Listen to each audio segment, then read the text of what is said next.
है मुश्किल फिर भी करना चाहता हूँ, मैं कलियों में रंग भरना चाहता हूँ। और मेरी राह को रोकना रकीबों, मेरी राह को रोकना रकीबों, मैं खुद में से गुजरना चाहता हूँ। रकीबों मतलब कि शत्रु। संपूर्ण एकेडमी के यूट्यूब चैनल पर आपका बहुत बहुत स्वागत है मेरे दोस्तों। और ये जो प्रैक्टिस सेट चल रहे हैं, प्रैक्टिस सेट का संग्रह बहुत ही अल्टीमेट और शानदार आप लोगों के लिए बनाया जा रहा है, जिसमें कई सारे क्वेश्चंस आप लोगों को जो करवाए जा रहे हैं वो एग्ज़ाम की दृष्टि से बेहद ही इंपॉर्टेंट है। अब कुछ करंट अफेयर्सों का संग्रह भी मैं आप लोगों को साथ में लेकर आऊँगा और आप लोगों से साझा करूँगा। तो आप संपूर्ण एकेडमी के यूट्यूब चैनल को ज़रूर से ज़रूर सब्सक्राइब कर लें। और ये जो निरंतर सीरीज़ चली आ रही है, ये निरंतर चलेगी, जिसमें कम से कम आप लोगों को बहुत सारे 1000 प्लस क्वेश्चंस करवाए जाएंगे कवर, जिसमें जो परीक्षा की दृष्टि से बेहद इंपॉर्टेंट होंगे। तो अपन देखो, अब अपन शुरुआत करते हैं बिना किसी देरी के। आपके सामने हम उपस्थित तो हो ही गए हैं। हमारा वादा रहता है आपसे कि हर दिन आपको पर डे एक टेस्ट ज़रूर लगवाएंगे। तो आइए फिर अपन स्टार्ट करते हैं। और तो आपकी नज़रें सिर्फ बोर्ड पर रहेंगी और कहीं नहीं रहेंगी। अपने दिल और दिमाग को बस खोल के रखें और क्वेश्चंस को बहुत अच्छी तरीके से सीखें। मैं आप लोगों को सिखाऊंगा और याद भी करवाऊंगा, इसलिए आप मेरे साथ बने रहें और आप देखें बोर्ड पर। सबसे पहला क्वेश्चन हमारा क्या लिखा हुआ है कि मुख्यमंत्री शिवराज सिंह चौहान से पहले मुख्यमंत्री कौन थे। अब देखो, ये थोड़ा सा टिपिकल क्वेश्चन इसमें हो गया है। देखो किस तरीके के इसके ऑप्शन होंगे। देखो, आप बिल्कुल बहुत अच्छी तरीके से पता लगा लेंगे, लेकिन ये टिपिकल किस तरीके से बनाएगा एग्जामिनर इस क्वेश्चन को, वो देखिएगा। देखो लिखा हुआ है कि मुख्यमंत्री शिवराज सिंह चौहान से पहले मुख्यमंत्री कौन थे। तो आप बता सकते हैं ऑप्शन के हिसाब से कि जो है कमलनाथ जी इसके शिवराज सिंह चौहान के पहले मुख्यमंत्री थे। लेकिन वो क्या करता है, ऑप्शन में कमलनाथ ना देकर कोई दूसरा ऑप्शन आप लोगों को देगा, जैसे कि उसने पिछली एग्जामों में ये पूछा था। तो इसका क्रम में आप याद रखिएगा। देखो सबसे पहले अगर मैं बात करूं, अभी प्रेजेंट में हमारे जो सीएम है वह शिवराज सिंह चौहान है। उसके पहले थे आपके कमलनाथ, उसके पहले फिर थे आपके शिवराज सिंह चौहान। वापस शिवराज सिंह चौहान के पहले मुख्यमंत्री कौन था, ये क्वेश्चन बनता है।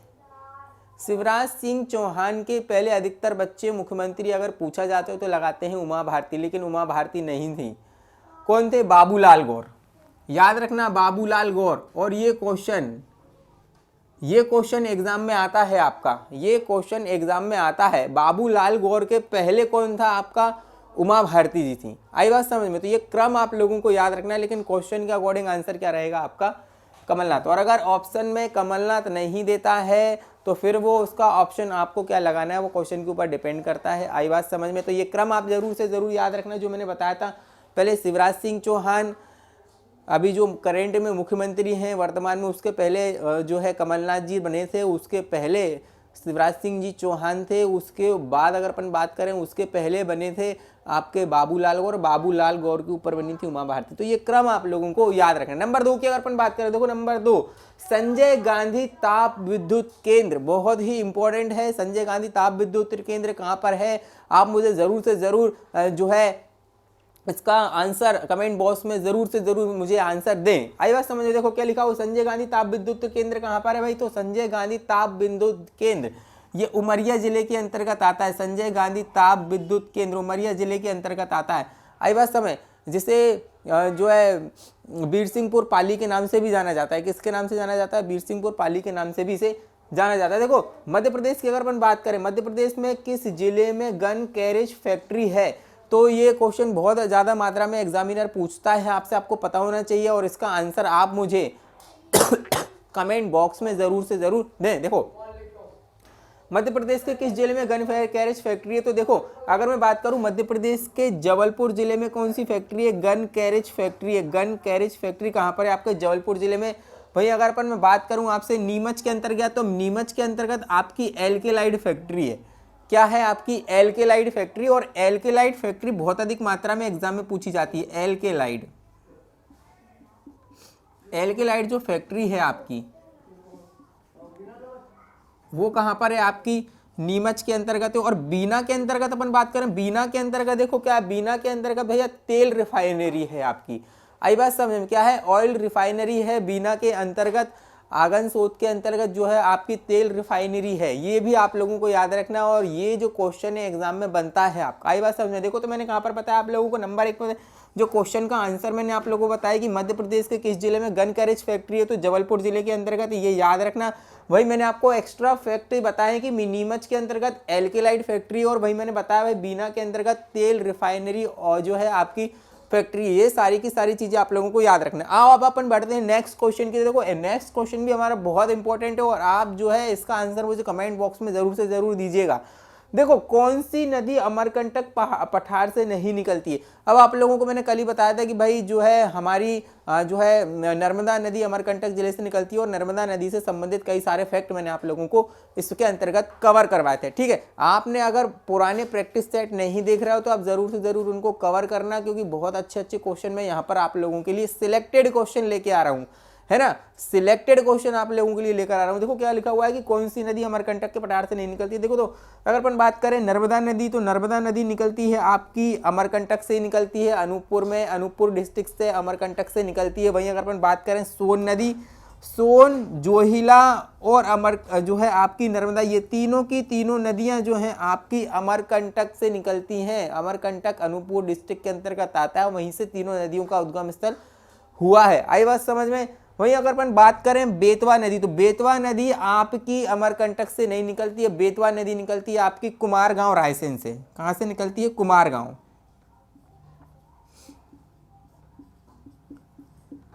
कुमारगांव रायसेन से निकलती है। आई बात समझ, कहां से निकलती है? आपकी कुमारगांव रायसेन से निकलती है बेतवा नदी। ये भी आप लोग याद रखना। आई बात समझ में। देखो निम्नलिखित में से कौन सा पर्यटन स्थल मांडू में है?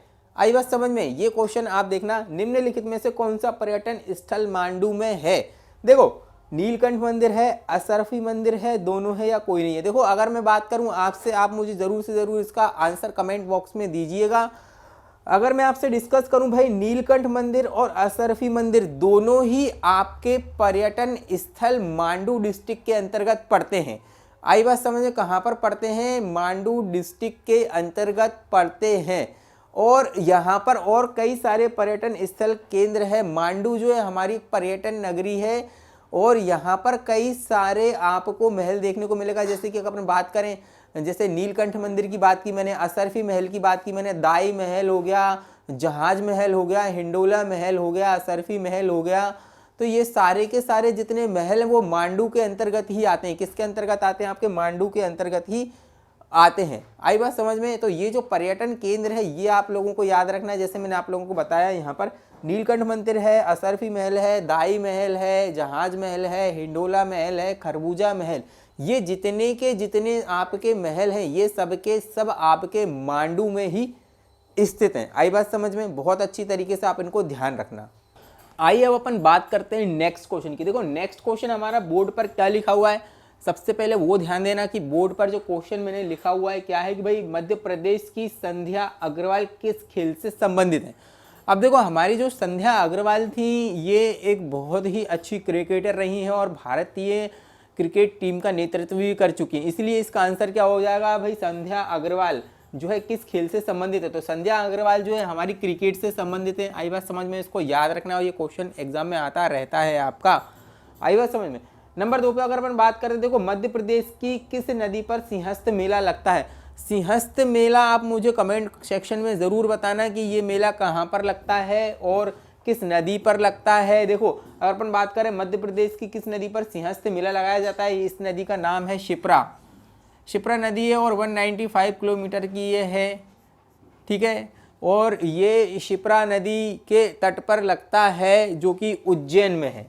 सिंहस्थ मेला कहाँ पर लगता है, एक तो आपका उज्जैन डिस्ट्रिक्ट के अंतर्गत लगता है आपका, और मेले कई मैंने आप लोगों को पहले भी इसके पहले वाले जो सेट हैं उसमें भी मेले मैंने आप लोगों को बताए थे। जैसे रीवा जो है, रीवा में जो है आपका महामृत्युंजय का मेला लगता है। मुरैना में आपका जो है पोरसा का, मुरैना के अंतर्गत नागा जी का मेला लगता है, पोरसा मुरैना में। वहीं अगर अपन बात करें जो है तेजा जी का मेला गुना में लगता है। ऐसे कई सारे मैंने आप लोगों को मेले बताए थे। जैसे मैंने बरमान का मेला बताया था, वो भी गाटरवाड़ा नरसिंहपुर के अंतर्गत लगता है। अब देखो यहाँ पर अपन बात करें, यहाँ पर हमसे पूछा गया है नेक्स्ट क्वेश्चन में नेहरू स्टेडियम कहाँ पर है। तो नेहरू स्टेडियम आपका कहाँ है ये आपको कमेंट बॉक्स में ज़रूर से ज़रूर बताना है। मैं बताता हूँ उसके बाद कि नेहरू स्टेडियम आपका कहाँ पर है। तो देखो नेहरू स्टेडियम की अगर अपन बात करें ये आता है आपका इंदौर डिस्ट्रिक्ट के अंतर्गत। इंदौर डिस्ट्रिक्ट के अंतर्गत दो बहुत फेमस आपके स्टेडियम है। एक अगर अपन बात करें, एक तो आपका नेहरू स्टेडियम है और दूसरे की अगर अपन बात करें एक आता है आपका होलकर स्टेडियम। कौन सा आता है आपका? होलकर स्टेडियम। ये याद रखना, एक आता है आपका नेहरू स्टेडियम, एक आता है आपका होलकर स्टेडियम, ठीक है। और एक याद रखना एक फैक्ट, एक अभय खेल प्रसाल, अभय खेल प्रसाल ये भी आपका आता है इंदौर के अंतर्गत। और ये तीनों ही क्वेश्चन वो आपसे बनाता है। वहीं अगर अपन बात करें ग्वालियर, ग्वालियर के अंतर्गत आता है आपका रूप सिंह स्टेडियम। कहां पर आता है? रूप सिंह स्टेडियम आपका ग्वालियर के अंतर्गत आता है। देखो अगर अपन बात करें भोपाल, भोपाल में भी आपके दो स्टेडियम फेमस हैं। एक तो आपका ऐश बाग स्टेडियम। कौन सा? आपका ऐश बाग स्टेडियम आता है। एक तो आपका ऐश बाग स्टेडियम है ना, एक ऐश बाग स्टेडियम आता है। एक आता है आपका जो है तात्या टोपे स्टेडियम।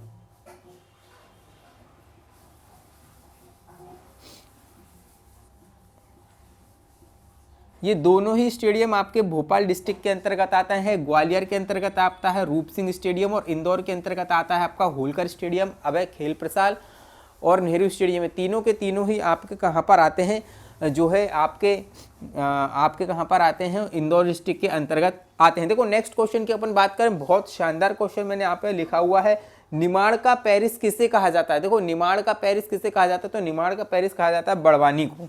किसे कहा जाता है? निमाड़ का पेरिस कहा जाता है आपको बड़वानी को कहा जाता है। वहीं अगर अपन बात करें हिंडोला महल स्थित है, तो भाई हिंडोला महल कहाँ पर स्थित है आपका? हिंडोला महल आपका स्थित है जो है मांडू डिस्ट्रिक्ट के अंतर्गत। और मांडू से संबंधित कई सारे मैंने आप लोगों को महल बताए थे। दाई महल बताया था, असरफी महल, हिंडोला महल, जहाज महल, खरबूजा महल, ये सारे के सारे आपके मांडू डिस्ट्रिक्ट के अंतर्गत आते हैं। एक रेवा कुंड है, रेवा कुंड भी आपका मांडू के अंतर्गत आते हैं। और ये सारे जो फैक्ट हैं आपके एग्जाम में आते ही रहते हैं, है ना। इसलिए आप जरूर से जरूर इन चीज़ों को याद रखना, ठीक है। यहाँ पर मैंने क्या लिखा हुआ है? हिंडोला महल कहाँ स्थित है? तो मांडू डिस्ट्रिक्ट के मांडू के अंतर्गत आता है, जो कि धार डिस्ट्रिक्ट के अंतर्गत है।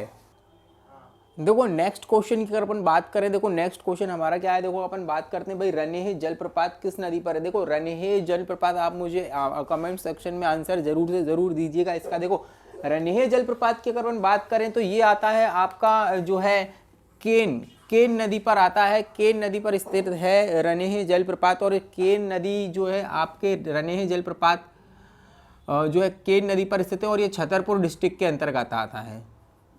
किसके अंतर्गत आता है? छतरपुर डिस्ट्रिक्ट के अंतर्गत आता है। याद रखना कि जो है आपका रनेह जलप्रपात किस नदी पर आता है? तो भाई ये केन नदी पर आता है और छतरपुर डिस्ट्रिक्ट के अंतर्गत आता है। आई बात समझ में? और केन नदी का उद्गम स्थल की अगर अपन बात करें, कैमूर कटनी से निकलती है केन नदी। अगर अपन बात करें यहाँ पर, देखो मध्य प्रदेश की ऊर्जा राजधानी किसे कहा जाता है? देखो मध्य प्रदेश की ऊर्जा राजधानी बहुत ही इंपॉर्टेंट क्वेश्चन है, कई बार एग्जाम में आया हुआ है ये क्वेश्चन। मध्य प्रदेश की अगर ऊर्जा राजधानी की अगर अपन बात करें, वो है आपकी सिंगरौली। कौन सी है? आपकी सिंगरौली। मध्य प्रदेश की ऊर्जा राजधानी कौन सी है? आपकी सिंगरौली है। और आइए बात समझ में, सिंगरौली जो जिला बनाया गया था, मैंने आप लोगों को बताया था कि 2008 के अंतर्गत 2 जिले बनाए गए थे। ये क्वेश्चन आता है एग्जाम में। 24 मई 2008 को सिंगरौली बनाया गया था। आई बात समझ में? वही अगर अपन बात करें इंदौर की, तो इंदौर को हम जो है आर्थिक राजधानी के रूप से जानते हैं। किसके नाम से? आर्थिक राजधानी। आर्थिक राजधानी कौन सी है? हमारी इंदौर है। और भोपाल हमारी मेन राजधानी है, सिंगरौली हमारी ऊर्जा राजधानी है। आई बात समझ में? ये सारे फैक्ट आप लोगों को याद रखना है। देखो दसपुर किस शहर का प्राचीन नाम है? देखो दसपुर किस शहर का प्राचीन नाम है? आप जरूर से जरूर मुझे कमेंट करके बताना कि दसपुर किस शहर का नाम है। देखो दसपुर की अगर अपन बात करें तो ये मंदसौर के अगर प्राचीन नाम का अगर अपन बात करें तो दसपुर के नाम से इसको जाना जाता था। अब दसपुर का नाम जो है मंदसौर जो है उसको दसपुर के नाम से पहले जाना जाता है। वहीं अगर अपन बात करें दमोह की, तो दमोह को तूणीकर के नाम से जाना जाता था। तूणीकर के नाम से जाना जाता था दमोह को। वहीं अपन बात करें इंदौर को, तो इंदौर को इंदूर या इंद्रपुर के पहले नाम से जाना जाता था। वहीं अपन बात करें सांची की, तो सांची को पहले, सांची का जो पुराना नाम है वो काकनाद है। और सांची को कई बार एग्जामों में पूछा जाता है, सांची का पुराना नाम क्या है, तो कांकरा। जैसे अगर अपन क्वेश्चन की बात करें तो दसपुर किस शहर का प्राचीन नाम है, तो मंदसौर का। किसका? मंदसौर का। आई बात समझ में? ये क्वेश्चन बनता है। अपन नेक्स्ट क्वेश्चन की तरफ बनते हैं। देखो, चंडी देवी का मेला कहाँ लगता है? इंपॉर्टेंट क्वेश्चन है, चंडी देवी का मेला कहाँ लगता है। देखो, मैं ये ऑप्शन से के साथ भी आप लोगों को ये फैक्ट शेयर करता हूँ जिससे आपके दिमाग में बने रहे। मेले मैंने कई सारे आप लोगों को पहले ही बता दिए हैं। देखो, चंडी देवी का जो मेला है वह लगता है आपका सीधी डिस्ट्रिक्ट में। चंडी देवी का जो मेला है वह कहाँ लगता है? आपका सीधी डिस्ट्रिक्ट के अंतर्गत लगता है। आई बात समझ में?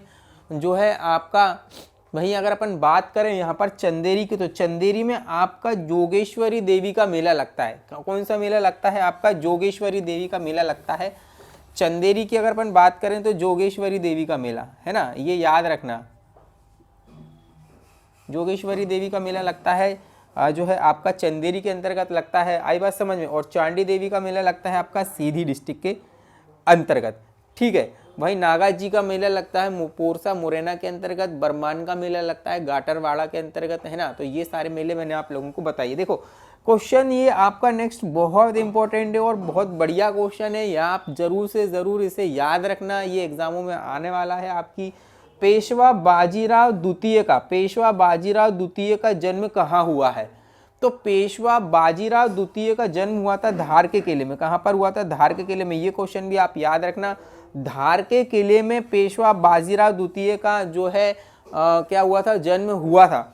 वहीं अगर अपन बात करें असीरगढ़ की, तो असीरगढ़ का जो किला है वह आपका बरहानपुर में है और जिसे अहीर राजा आसा के द्वारा बनवाया गया था। किसके द्वारा बनवाया गया था? अहीर राजा आसा के द्वारा बनवाया गया था। आइए दोस्तों, अपन नेक्स्ट क्वेश्चन की बात करते हैं। देखो, नेक्स्ट क्वेश्चन यहाँ पर क्या लिखा हुआ है? नेक्स्ट क्वेश्चन हमारा बोर्ड पर लिखा हुआ है कि भाई सतखंडा महल कहाँ पर है। और ये एक सतखंडा महल का ये जो क्वेश्चन आता है उसमें बच्चों को थोड़ा सा कंफ्यूजन होता है, तो मैं आप लोगों को कंफ्यूजन दूर कर देता हूँ। देखो किस तरीके से अपन बात करते हैं। देखो, सतखंडा महल की यहाँ पर बात की गई है। सतखंडा महल हमारा दतिया में है। सतखंडा महल की अगर बात करेगा तो कहाँ पर आएगा? दतिया में। और चंदेरी में और कौन सा महल आएगा? चंदेरी की अगर अपन बात करें तो चंदेरी में है आपका नौखंडा महल। इसलिए ये क्वेश्चन पूछा जाता है आपसे कि भाई सतखंडा महल कहाँ पर है। तो बच्चे जल्दबाजी में सतखंडा की में दतिया की जगह चंदेरी लगा देते हैं और चंदेरी की जगह दतिया लगा देते हैं।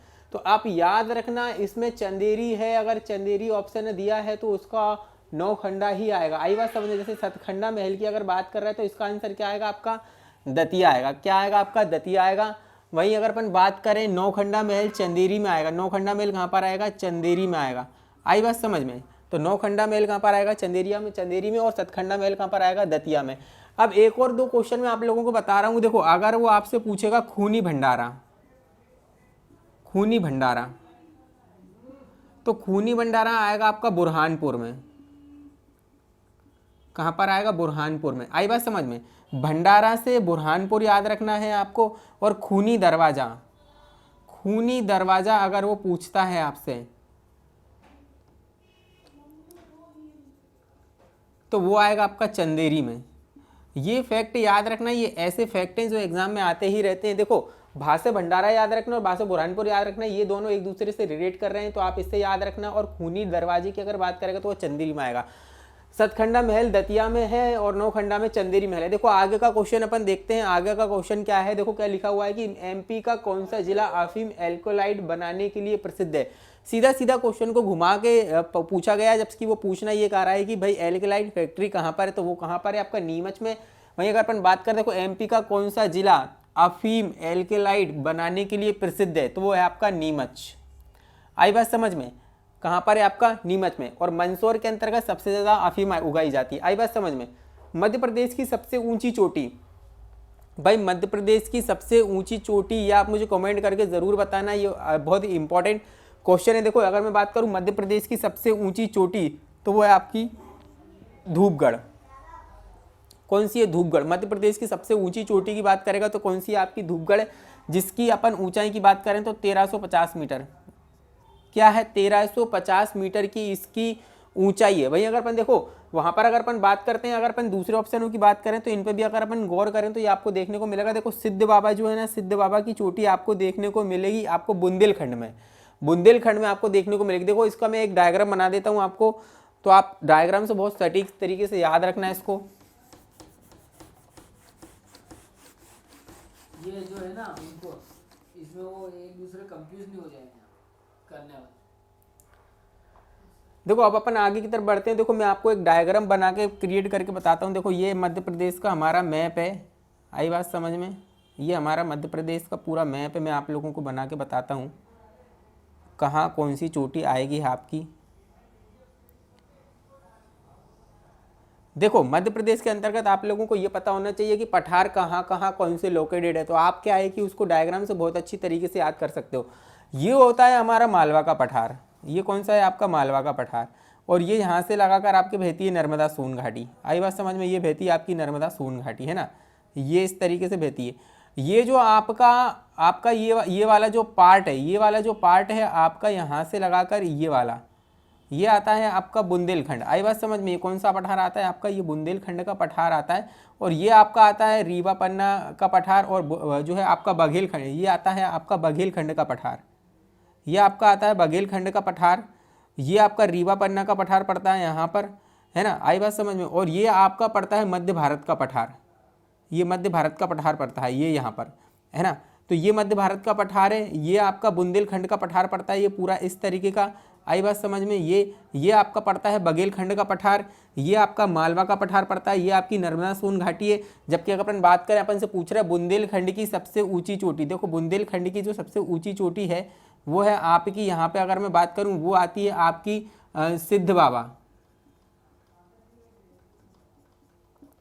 जिसकी ऊंचाई है 1172 मीटर की। क्या लंबाई है जिसकी, 1172 की लंबाई है, 1172 मीटर की ऊंची लंबाई है। वहीं अगर अपन बात करें मध्य प्रदेश की सबसे ऊंची की चोटी की बात कर रहे हैं तो हमारी धूपगढ़ है, आई बात समझ में। और जो पड़ती है आपकी सतपुड़ा पर्वत, होशंगाबाद के अंतर्गत सतपुड़ा पर्वत श्रृंखला के अंतर्गत ये पड़ती है। वहीं अगर अपन बात करें आपसे मालवा की, तो मालवा की सबसे ऊंची चोटी है आपकी सिगार, है ना, इसकी लंबाई है 881 मीटर। आई बात समझ। अब आपसे कोई सी भी पूछ ले तो आप बता सकते हैं। देखो यहाँ पर अगर मैंने आपसे पूछी मालवा की, तो मालवा अगर आपको ये मैप है तो आप बता सकते हो कि मालवा इधर आता है, इधर 881 सिगार है। ऊपर की साइड की अगर अपन बात करें, उधर बुंदेलखंड की बात करते हैं, तो बुंदेलखंड में 1172 मीटर की कौन सी सिद्ध बाबा की है। और इधर अपन नर्मदा सोन घाटी की तरफ चले जाते हैं, होशंगाबाद की तरफ चले जाते हैं, तो यहाँ पर कौन सी आपकी पड़ती है, जो है सतपुड़ा चोटी के अंतर्गत वो पड़ती है आपकी जो है पचमढ़ी। क्या पड़ती है आपकी पचमढ़ी। ये थोड़ा सा डायग्राम मैंने आप लोगों को बता दिया है ना, लेकिन ये मैप फॉर स्केल नहीं है। आई बात समझ में, मैंने आप लोगों को एक ऑल ओवर व्यू बता दिया है, आई बात समझ में। अब देखो अगर अपन बात करते हैं फड़के स्टूडियो का है, तो फड़के स्टूडियो आपको पड़ता है धार में अंदर। ये भी बहुत इंपॉर्टेंट क्वेश्चन है कि फड़के स्टूडियो कहाँ पर, तो फड़के स्टूडियो आपका धार पड़ता है, आई बात समझ में। ये बहुत ही इंपॉर्टेंट क्वेश्चन ये आता रहता है। वहीं अगर अपन बात करें महाकवि कालिदास ने मेघदूत रचना में किस शहर का वर्णन किया है, तो भाई ये जो आपका क्वेश्चन है ये भी इंपॉर्टेंट है। और महाकवि कालिदास जो है ने मेघदूत ग्रंथ की जब रचना की थी, उसमें आपका उज्जैन शहर का वर्णन किया गया था, उज्जैन शहर का वर्णन किया गया था, जहां पर आपका एकमात्र भारत का दक्षिण मुखी जो है शिवलिंग की जो है आपका ज्योतिर्लिंग यहाँ पर मौजूद है उज्जैन के अंतर्गत। ये भी कहा जाता है महाकाल की नगरी भी इसे कहा जाता है, आई बात समझ। वही अगर अपन अशोकनगर जिले की बात करें, तो देखो अशोकनगर जो है इसे सम्राट अशोक द्वारा बसाया गया था। और सम्राट अशोक की जो पत्नी थी वह विदिशा जिले की थी। ये वाले फैक्ट भी आप लोगों को कंप्लीट करवा रहा हूँ, आई बात समझ में। अमरकंटक जो है, अमरकंटक अनूपपुर डिस्ट्रिक्ट में पड़ता है, और यहाँ से बहुत ही 3 आपकी जो है प्रसिद्ध नदियाँ निकलती हैं, नर्मदा निकलती है, सोन निकलती है और जोहिला निकलती है। देखो हम नेक्स्ट क्वेश्चन की बात करते हैं। देखो नेक्स्ट क्वेश्चन हमारा क्या है, देखो अगर अपन बात करें यहाँ पर सिहोनिया जल जो है आपका सिहोनिया मध्य प्रदेश में कहाँ है, तो सिहोनिया एक बहुत ही आपका एक पर्यटन स्थल, एक धार्मिक पर्यटन स्थल है। वो कहाँ पर है आपका, तो वो पड़ता है आपका मुरैना जिला के अंतर्गत। सिहोनिया कहाँ पर है आपका, मुरैना डिस्ट्रिक्ट के अंतर्गत है आपका, ये याद रखना। और एक ये जैन तीर्थ स्थल है, आई बात समझ में।